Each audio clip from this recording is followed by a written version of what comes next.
Welcome to Washington Today on C-SPAN Radio for Friday, December 27, 2024. White House goes on record to say the evidence suggests an Azerbaijan Airlines plane that crashed Christmas Day was brought down by Russian air defense systems.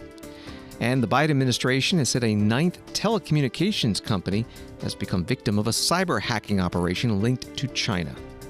With the new 119th Congress set to convene in 1 week, January 3rd, we'll hear from House members and senators who are not returning, some through retirement, others because they were defeated for re-election, about their accomplishments, advice for incoming members, and how they see the future of politics, both in C-SPAN interviews and House and Senate floor speeches. And one of those members, Patrick McHenry, Republican from North Carolina, tells the story of being the temporary House Speaker for 3 weeks last year, when Republicans removed Speaker Kevin McCarthy, Republican from California. Washington Post writes evidence suggests the Azerbaijan Airlines flight that crashed in Kazakhstan on Christmas Day was brought down by Russia, the White House said Friday. National Security Council spokesman John Kirby told reporters, "We have seen some early indications that would certainly point to the possibility that this jet was brought down by Russian air defense systems." He said the evidence went beyond widely circulated images of the damaged aircraft, but did not provide details. Earlier Friday, the airline said the plane crashed due to external physical and technical interference, according to the preliminary findings of an investigation. That was from the Washington Post.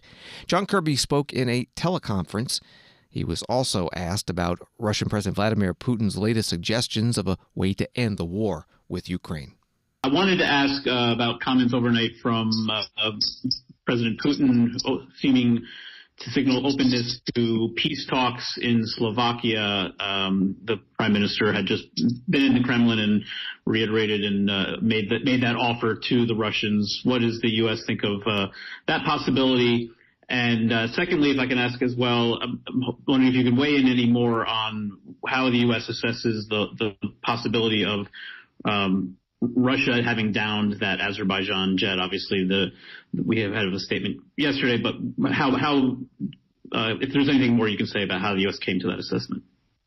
So on your first question, we have always said from the beginning, nothing about Ukraine without Ukraine. Ukraine has got to be center stage when it comes to any kind of negotiation. We've also always said that any other nation that wants to get involved in helping a negotiated settlement in this war needs to be in complete lockstep with President Zelensky and the Ukrainian people. He gets to determine if and when he's ready to negotiate, and he gets to determine the circumstances and the conditions under which he would do that. The last thing I'd say, Mike, is that Putin's comments are pretty vacuous. I mean, he has shown absolutely zero interest in a negotiated settlement. I mean, as I just mentioned in my topper, and you saw the statement by the president, I mean, just over Christmas Day, he's launching waves of missiles and drones against Ukrainian infrastructure. This is not a man who anyone should take seriously when it comes to saying he's ready for a negotiated settlement. He has proven quite the contrary in almost every single possible way. So, again, we would obviously want to make sure that if and when it comes to a negotiated settlement, no matter who hosts that settlement, that it is done in full concert with President Zelensky. And in the meantime, until he's ready, we're going to make sure that he can negotiate in the best position of strength, which is why, as I said earlier, you're going to see yet another presidential drawdown package here in coming days that will continue to bolster his ability to defend himself. On your second question, I really don't have anything more to add. We do have seen some early indications that would certainly point to the possibility that this jet was brought down by Russian air defense systems. That said, there's an ongoing investigation right now. Kazakhstan and Azerbaijan are conducting this jointly. We have offered our assistance to that investigation should they need it, should they want it. But we're gonna respect that process, and I really don't have anything more to add. John Kirby, White House National Security Communications Advisor, on a teleconference today. He also said that North Korean forces are experiencing mass casualties on the front lines in Russia's war against Ukraine, with 1,000 of their troops killed or wounded in the last week alone in the Kursk region of Russia. Story from Reuters, U.S. officials have added a ninth telecommunications company to the list of entities compromised by a sweeping Chinese-linked cyber espionage operation known as Salt Typhoon, a top White House official said Friday. Ann Neuberger, the U.S. Deputy National Security Advisor for Cyber and Emerging Technology, told reporters on a call that the unnamed telecom was added to the list after the U.S. government shared guidance on how to detect and defend against the operation. Officials had previously alleged that the attackers targeted Verizon, AT&T, Lumen, and others. That was from Reuters. And Neuberger was on today's White House press call. As we look at China's compromise of now 9 telecom companies, the first step is creating a defensible infrastructure. We wouldn't leave our homes, our offices unlocked, and yet our critical infrastructure, the private companies owning and operating our critical infrastructure, often do not have the basic cybersecurity practices in place that would make our infrastructure riskier, costlier, and harder for countries and criminals to attack. So the first step, as I've mentioned, is creating that defensible infrastructure. And what we've learned from the investigation, in fact, is that there's 4 categories of things that are needed in this space. Better management of configuration, better vulnerability management of networks, better work across the telecom sector to share information when incidents occur, and the same techniques are used to compromise telecoms. That's why we stood up the Enduring Security Framework 60-day effort that involves all of the telecoms. Their CEOs signed off on their participating, and we are documenting rapid, high-impact efforts, bringing the best experts from the intelligence community, CISA, and the FBI together with the best telecom security experts to document what is needed. However, we know that voluntary cybersecurity practices are inadequate to protect against China, Russia, and Iran hacking of our critical infrastructure. That is why the FCC launched their notice of a public rule. They are waiting for all FCC commissioners to vote on that rule by January 15th. And we really are eager to have the bipartisan support across the FCC to ensure that telecom companies must put in place those basic cybersecurity practices that would make it harder, riskier, and costlier for the Chinese to compromise those networks in the future. Ann Neuberger, U.S. Deputy National Security Advisor for Cyber and Emerging Technology, on a White House teleconference. Some more headlines from Reuters. South Korea's parliament impeached acting President Han Duck-soo on Friday, less than 2 weeks after suspending President Yoon Suk-yeol's powers over his short-lived declaration of martial law, plunging the country deeper into political chaos. And in the United States, a U.S. appeals court has halted enforcement of an anti-money laundering law that requires corporate entities to disclose the identities of their real beneficial owners to the U.S. Treasury Department ahead of a deadline for most companies to do so.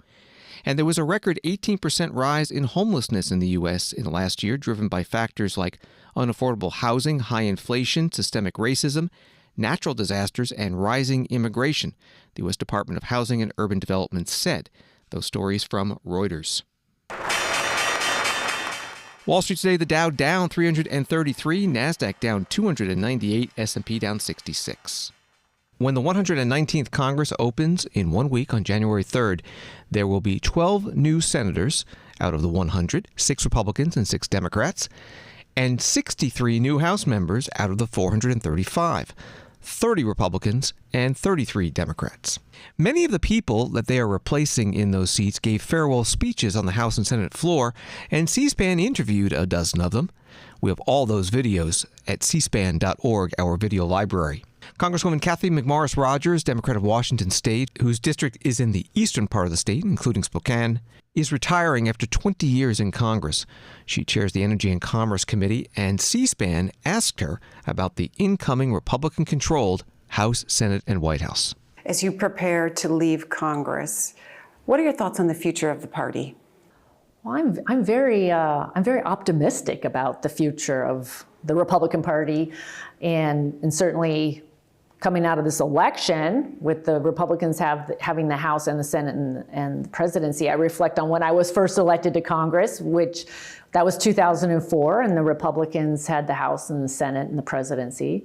And since that time, it's There's been times when the Democrats had the majorities and everything, and then there's been divided government. But it really is an opportunity for the Republicans. I think when, I reflect on when President Trump was first elected in 2016 during that first term, we went to work, and I'm proud of the work that we did on the Tax Cuts and Jobs Act, and really led to the booming economy and more jobs being created. Securing the border was a top priority. Energy production, that was when America became energy independent, how important energy is. As chair of the Energy and Commerce Committee, I am very concerned about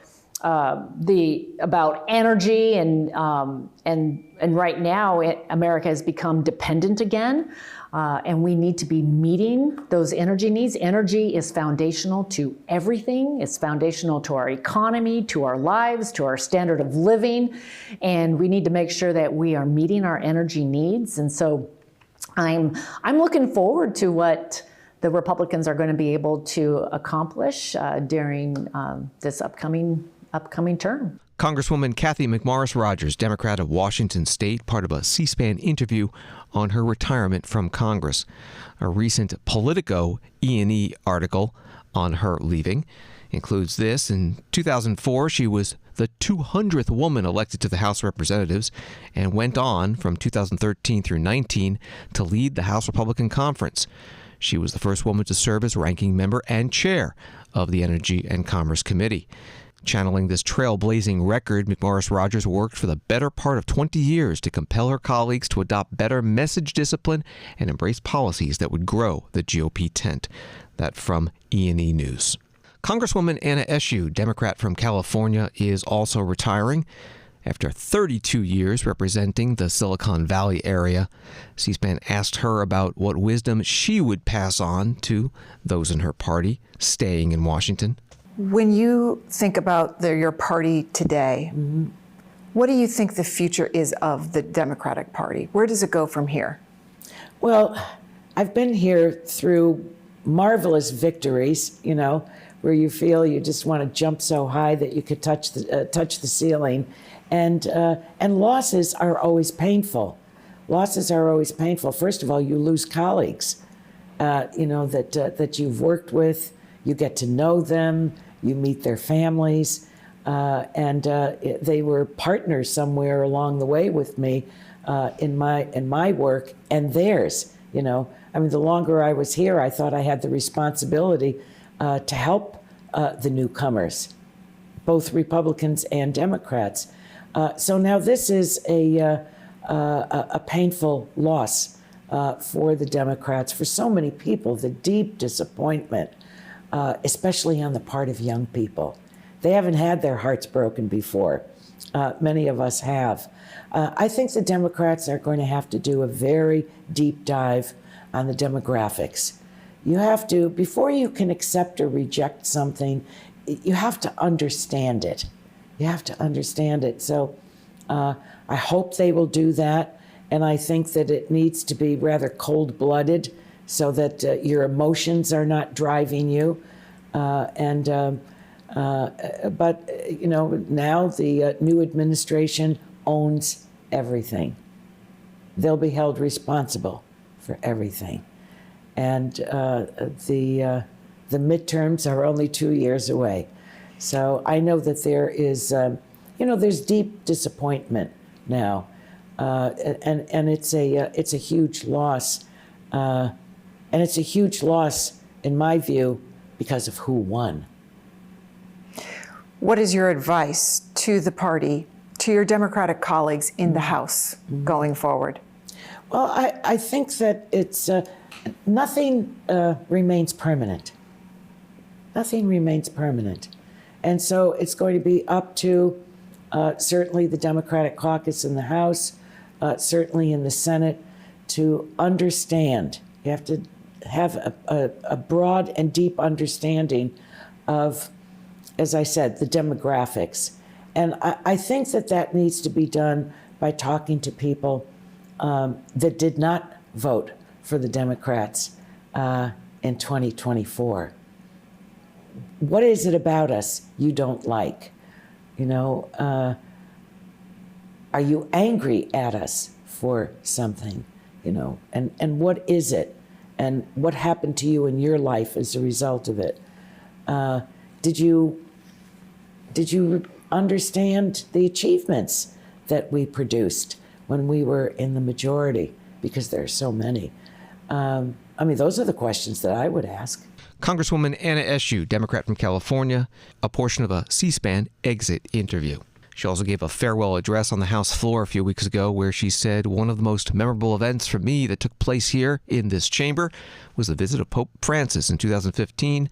And I recall his words, a nation can be considered great when it defends liberty, as Lincoln did, when it fosters a culture which enables people to dream of full rights for all their brothers and sisters, as Martin Luther King sought to do, and when it strives for justice and the cause of the oppressed, as Dorothy Day did by her tireless work."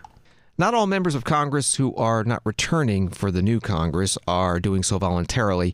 3 Democratic senators lost re-election, and in the House, 15 incumbents lost either in a party primary or the general election. One of those House members is Michelle Steele, Republican from California, the 45th congressional district of that state, Orange County area. Democrat Derek Tran defeated her 50.1% to 49.9%. Congresswoman Steele is leaving after 2 two-year terms. She said farewell a couple of weeks ago on the House floor. I rise to thank my constituents, colleagues, and friends for the wonderful 4 years I've spent serving in the People's House. It's been the privilege of a lifetime to serve Orange and Los Angeles counties in Congress. From helping my constituents to passing life-changing legislation, the work we've done has truly mattered. Only in America can a first-generation immigrant who speaks English as a third language rise to become a member of this body. When my parents fled communist North Korea for freedom in South Korea, they never would have imagined that their daughter would be standing here today. On behalf of my beautiful, diverse district, my team and I have accomplished a great deal. We've delivered significant funding to improve our Orange County beaches through sand replenishment. We've also provided important infrastructure investments to our communities. We've expanded health care access by expanding telehealth coverage, and we've led the fight for lower taxes. And legislation I've sponsored on its way to becoming the law to expand language access in telehealth for non-English speakers and expand mental health support for youth in foster care. I've been a strong advocate for defending human rights across the globe and taking on the communist regimes who abuse them. These accomplishments are not mine alone. I want to give a heartfelt thank you to the members of leadership, committee chairs, and my colleagues who helped pave the way, and of course, my wonderful staff. Congresswoman Michelle Steele, Republican from California, giving a farewell speech on the House floor. She was defeated by a Democrat for re-election. Congresswoman Cori Bush, Democrat of Missouri, was defeated in the Democratic primary for re-election by now Congressman-elect Wesley Bell, 51.2% to 45.6%. Congresswoman Bush is a member of a group of progressive House Democrats known as the Squad. She gave a half-hour farewell speech on the House floor on what she saw as her accomplishments, including advocating for victims of sexual assault, to opposing the war in Gaza. Here are the final few minutes of her speech. And to my beloved St. Louis, this work was never about one single seat. It was always about the change that we need to feel, the dreams we dare to dream for ourselves and for our children, for our legacy, the hopes and the aspirations we have to move beyond struggle and hardship towards opportunity and prosperity for all of us. We are the change that we seek. What we have accomplished together over the last 4 years is nothing short of extraordinary. We have witnessed history and we have made history. We have laughed and we have cried. We have stood in solidarity and we have stood our doggone ground. We have turned our pain into power and our obstacles into opportunities. We have faced challenges head on and we have emerged stronger than ever. We are St. Louis, though we know that there is yet still much more work left to do. Together, we have shown that it is possible to lead with purpose and moral clarity and to fight with honor and love for all people. While my time in Congress may be coming to an end, for now, know this. I came into Congress with my voice. Congress didn't give that to me. So Congress can't take that away when I leave. Let's be clear. It has been the honor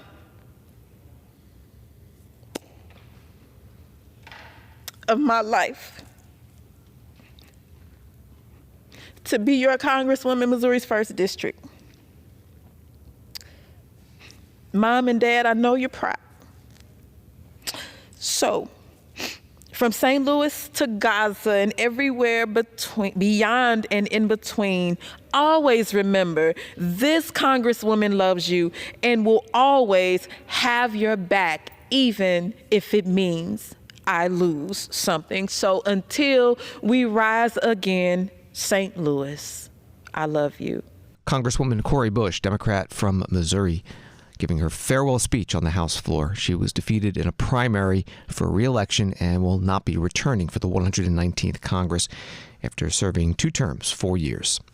A Politico exit interview with her, published Christmas Day, begins. Representative Cori Bush was swept into office in 2020 on a wave of liberal energy, defeating a longtime Democratic incumbent and cementing the notion of a rising insurgency on the left.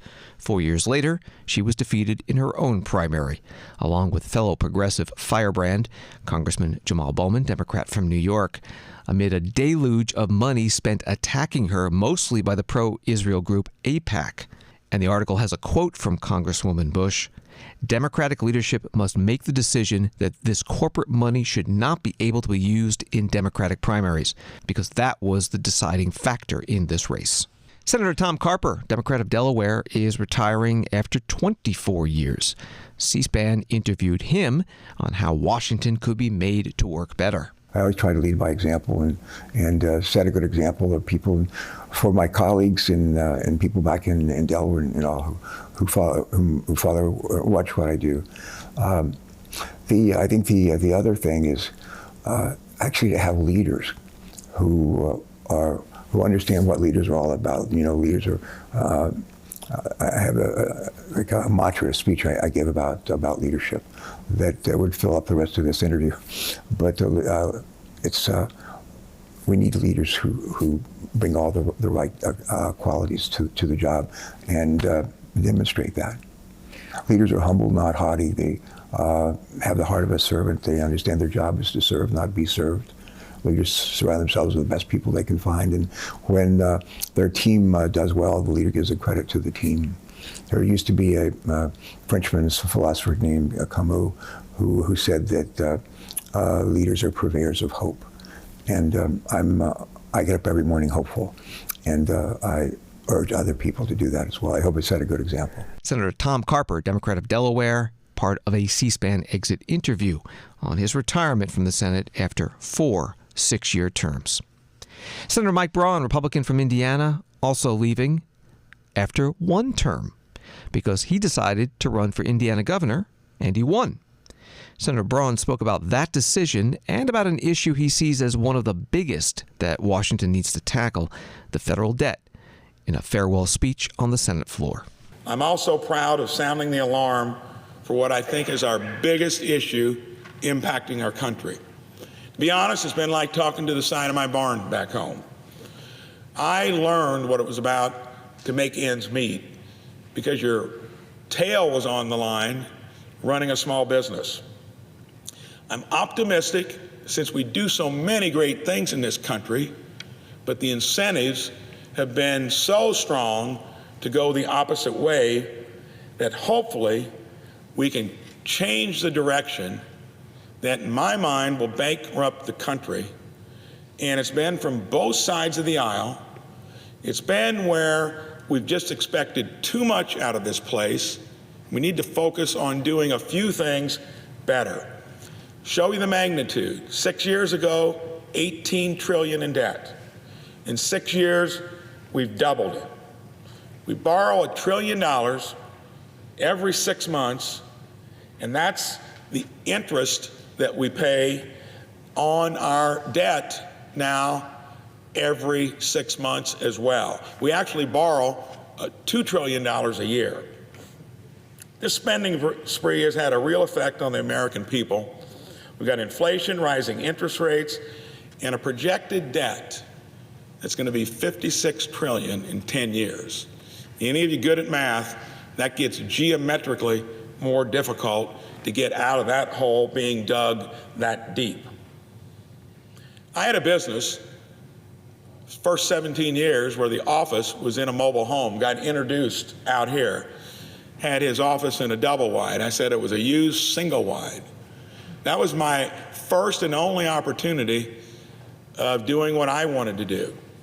Well, the overhead was so low, you almost had to stoop to get in the door, figuratively speaking, but I learned a lot of valuable lessons. In the real world, you got to live within your means. Borrowing money from our kids and grandkids is not a business plan that's going to work. How do we turn things around? The best thing, we are not flying blind here. There's an instruction manual. It's called the Constitution, especially the 10th Amendment. As the federal government has struggled, the states have been a laboratory for how you fix things. That's where the innovation is going to come from in the next decade. And I'm so excited to lead that charge back home in Indiana. It was so hard to get here in the first place. The question I get asked most, why wouldn't you stay? Well, I kind of explained that a little bit earlier, that I believe in term limits, and it was an either-or choice. Either run for governor or serve another term here. I'm not going to lose sight of what I've been a part of. But I do feel I've made the right choice. Senator Mike Braun, Republican from Indiana, on the Senate floor earlier this month on his not running for re-election in the Senate after one term and instead running for and winning the Indiana governorship. An article from Fox 59 Indianapolis on what the governor-elect Braun calls his freedom and opportunity agenda says it includes tax relief, helping state government be more efficient, driving down healthcare costs, and improving the quality of life for Indiana residents. His swearing-in ceremony is Monday, January 13th. More from House and Senate members who will not be returning for the new Congress when Washington Today continues in a moment. Witness democracy in action with C-SPAN. Experience history as it unfolds with C-SPAN's live coverage this January.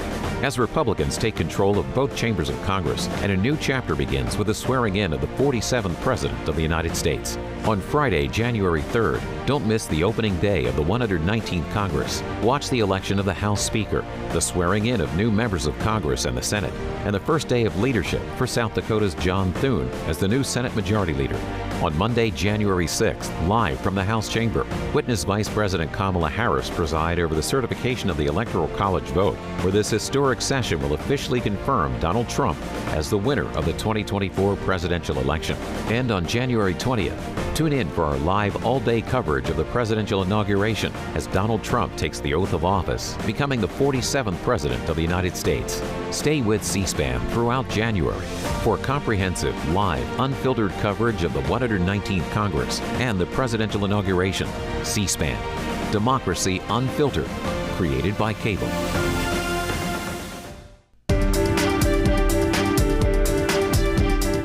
Welcome back to Washington Today, available as a podcast on the free C-SPAN Now mobile app and wherever you get your podcasts. A Pittsburgh Post-Gazette article on retiring Senator Joe Manchin, independent of West Virginia, reads, Senator Manchin bucked his party in 2021 when he refused to support a $1.8 trillion bill on taxes, social programs, and clean energy, thus dooming President Joe Biden's Build Back Better initiative.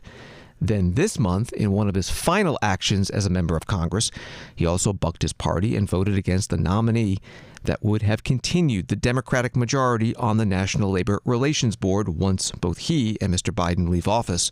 In between, Mr. Manchin played outsized roles in Mr. Biden's economic stimulus program and his infrastructure bill, as well as the smaller climate change and health care law that came out of the wreckage of Build Back Better. That was from the Pittsburgh Post-Gazette. Joe Manchin was West Virginia governor 2005 through 10 and has been U.S. Senator from West Virginia since then, first as a Democrat and earlier this year switching to independent. His Senate seat was won in the November election by the current West Virginia governor, Republican Jim Justice. C-SPAN interviewed Senator Manchin about his often pivotal vote in the Senate. When you, as you progressed in your career, you really carved a niche for yourself as becoming the quintessential swing vote in this institution. I didn't carve that out. I was the only person. I never changed. Everyone says, how'd you take the pressure? And you're talking about the 117th Congress between when Joe Biden came in, okay, versus when the first 2 years. That's 117th. Most successful Congress we've had probably in modern age. Done more things. How do we do it? We were 50-50. Well, you can just say, I'm not going to do it and fight it. The Democrats are going to try to do it all by themselves, when I thought was wrong. The system wasn't designed for one party to rule. Absolutely. It wasn't. And that's why you have the filibuster. That's why we have the unique rules we have to make the Senate the most unique body. That's why I have said the Holy Grail is basically the filibuster that keeps us working together. That's the 60-vote threshold is what it is. So you have to have 60. So even though you have 53 Republicans right now, and even though you had 51 Democrats, that doesn't give you the right to step all over the minority. You have to work with them. You better find 9 or 6 or 7 more on the other side.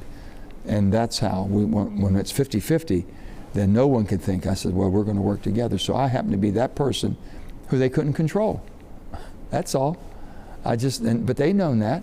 And they said, well, how'd you take the pressure? I said, I never felt a bit of pressure. I didn't change who I was. I've been voting the way I've been voting for 42 years. If it made sense, if I could go home and explain it, I voted for it. I didn't worry about, well, these people voted for you, or these people supported you, they want you to vote this way. I said, it doesn't make any sense. Or somebody had a fundraiser for you, they want you to do this. Well, I thought you were investing in government. I didn't know you were investing in your own personal senator or congressperson. You got the wrong person. It never bothered me. And I never cared about getting defeated. Senator Joe Manchin, independent of West Virginia. In another part of C-SPAN's exit interview with him, we asked about Democrats working with Republicans. What advice, if you're being asked, are you giving Democrats on how to approach the Trump administration?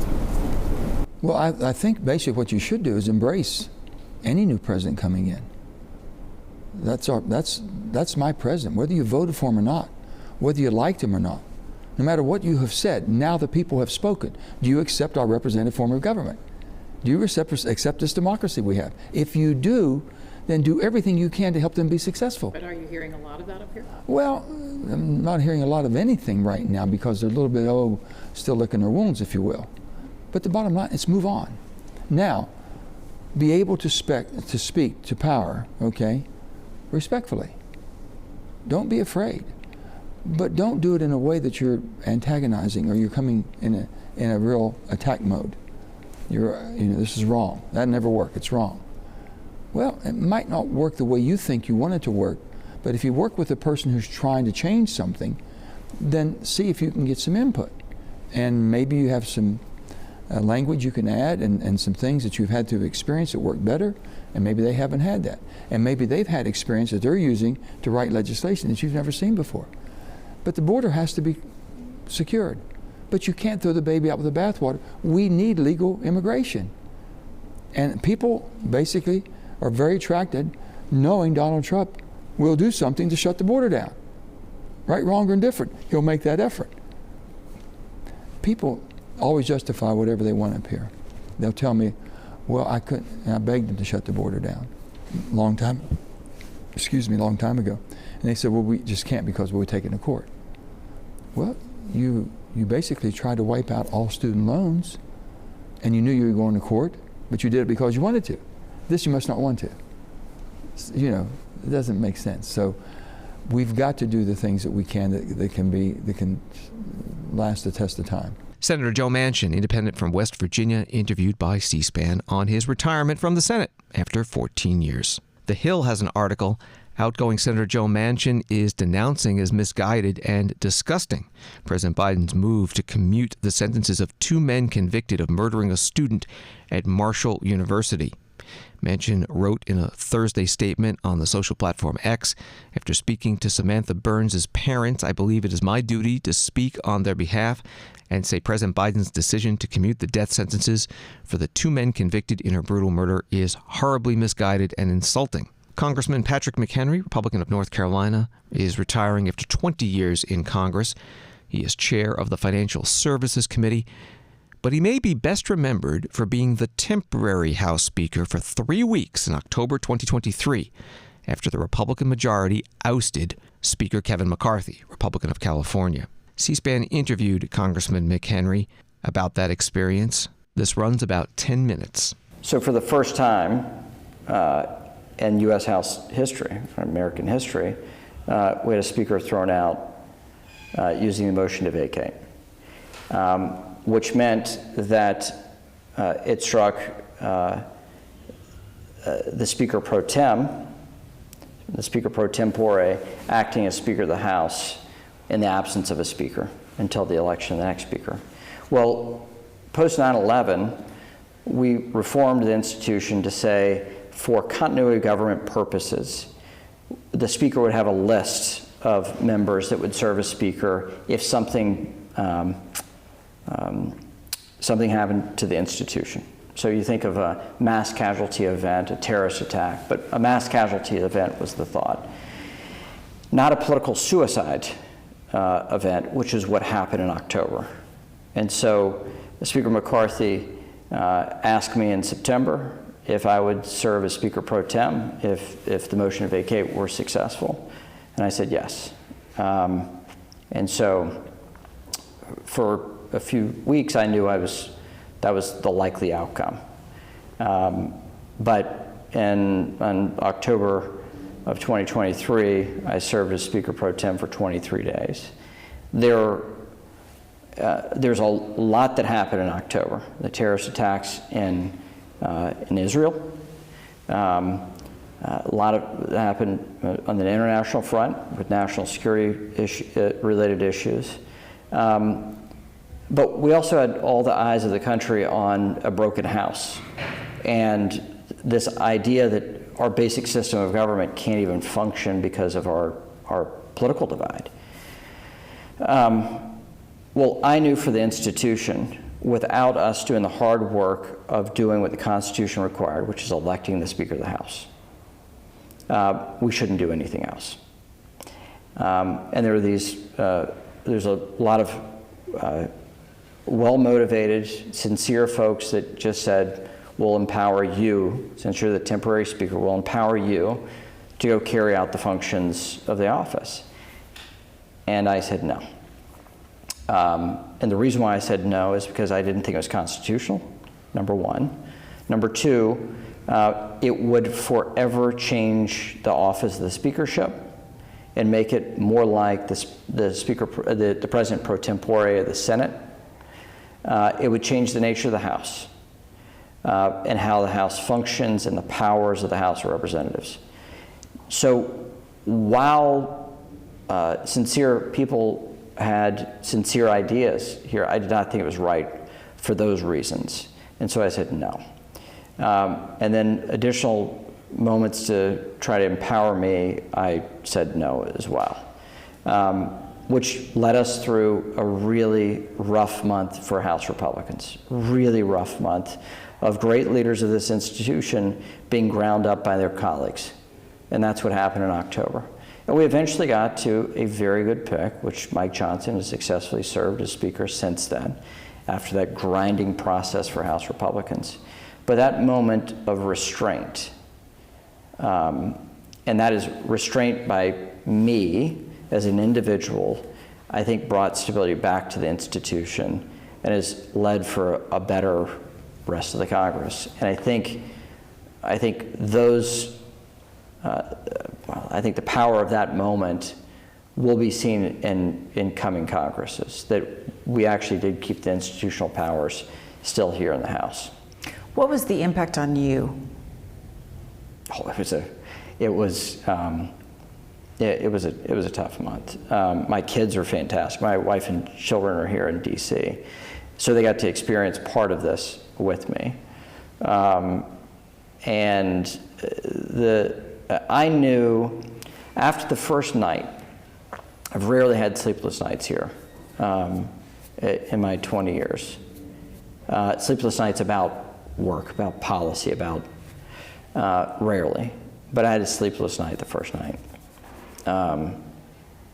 And do you remember what you were thinking that night? I know exactly what I was thinking. The push and pull was trying to motivate me to help different groups within the Republican conference for their objectives. And there are offers, enticements for me to get positions and various things to try to move me to help someone. And what I decided was the motivation there was because they saw me as ambitious. They saw me as wanting. And I had to firmly say no. And if I did that, all the other decisions would be easier. But if you didn't get that first decision right, then you're going to be making just deeply wrought individual decisions. I had to make the one fundamental decision that I wanted for nothing. I wanted nothing out of serving as Speaker Pro Tem. Not a bill, not a job, not something in the future, nothing. And once I made that decision, everything else was easy. The next 22 days were easy. Not that they weren't stressful moments. We didn't expect to go through every iteration of choice before we landed on somebody who unified Republicans. We didn't think it was going to take 23 days. But after I made that first decision, it made it so much easier. I didn't want anything. You couldn't offer me anything. You couldn't make me anything. I want to go back and I want to chair the Financial Services Committee. I want to try to get every bit of policy I can possibly get done. That's what I want to do. Now, at the end of the day, I did get two things out of it. I got a wooden plaque that says Speaker Pro Tem Patrick McHenry, and I got a gavel, the ceremonial gavel that I wrapped on that first day. So one's in a shadow box, the other's in a box, and those are my two keepsakes for that little bit of quirk that might be a Jeopardy question one day. You rapped hard with that gavel. I didn't say I wasn't unemotional about it. Kevin McCarthy is a dear friend of mine, and what happened to him was completely undeserved. He'd seen success after success in 2023. He kept all of his pledges from opening week and performed well. And so the outcome didn't match the performance. And I thought, this is just unjust, not right. And in that moment, that emotion just bubbled up in me. Anger? Yes, anger. This is not right. We've seen so much undermining of our institutions. The institutional functions that our government plays, these checks and balances, are not a defect. They are a purposeful decision by the founders to slow down policymaking, to frustrate policymaking, to make the outcomes more resilient and good and more agreeable to as many people as possible. So the idea that we have a slow process, that is actually important to maintain. And these checks and balances that you don't have the will of the American people responded to like this, but over time. And I didn't want to undermine this institution. I don't want this institution to break. I think it's a good and just place with mostly people that want to do the public good.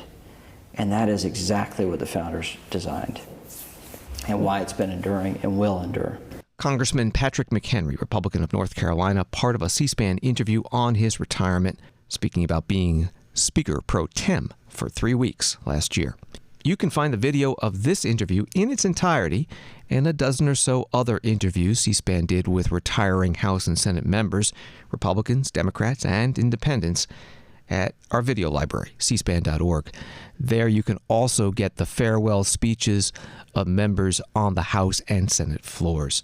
The 119th Congress opens in 1 week, January 3rd, as set by the U.S. Constitution.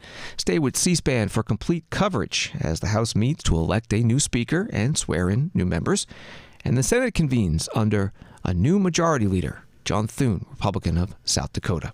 From a Washington Post article, Richard D. Parsons, one of the leading corporate executives and crisis managers of his generation, who as chairman of Time Warner and Citigroup became a studying pilot for media and financial institutions in moments of boardroom and market turbulence, died December 26 at his home in Manhattan.